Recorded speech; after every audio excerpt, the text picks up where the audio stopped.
Magandang hapon ng Lunes mga kaibigan, latest weather update po tayo. Pero bago tayo magpatuloy, pa-like and subscribe naman po and always pong pahit ng notification bell. Maraming salamat po. Mga kaibigan, may hypnosis pa rin po tayo galing sa Pag-asa.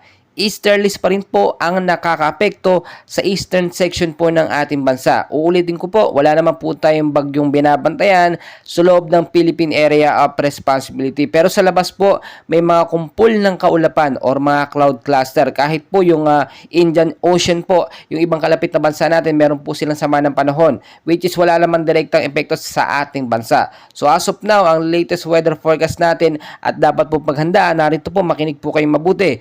Ang buong bahagi po ng Visayas, Palawan, kasama na po Kalayaan Island at Occidental Mindoro ay makakaranas po ng maulap na panahon.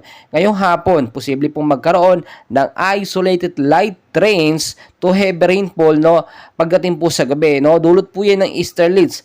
Kaya maging handa po tayo. Yung mababang lugar po dyan, mag-ingat po kayo sa posibleng pagbabaha. Gayun din po sa mga landslide prone area, yung matataas na lugar. Bantayan nyo po kapag umulan ng malakas, dun po yung indikasyon kung ito nga po ba'y babaha, or kung ito po magkakaroon ng landslide. Pero mas maganda, pag umulan po ng malakas, huwag na po tayo lumabas ng kabahayan natin. Pero kung titignan nyo, mainit ang panahon, siguro ulan yan, mahina lang, which is nakakatulong naman para sa ating mga tanim, mga kaibigan, dito naman sa area po ng Metro Manila, at ilang bahagi ng Luzon, makakaranas po tayo ng maulap na panahon with isolated light rains and heavy rainfall sa gabi kung sakaling magkaroon po ng pag-ulan. Dala po yan ng easterlies at localized thunderstorm tulad po na aking sinasabi.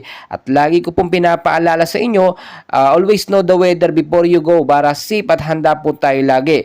Bukas po ng umaga, Martes, ang init po ng panahon natin sa Metro Manila ay nasa 31 degrees Celsius po. Medyo mainit po sa umaga, sa tanghali. Pagdating sa hapon, posible po mag-cool down or humina dahil nga po sa dulot nitong easterlies at yung mga localized thunderstorm. Mga kaibigan, tinataya, bago po matapos ang buwan ng Pebrero, isang bagyo po ang posibleng pumasok sa ating bansa. Kaya maging handa pa rin po tayo, mag-ingat. Always magdala ng payong jacket, kapote, panlaban po yan sa biglaang malakas sa pag-uulan. Maraming salamat po mga kaibigan.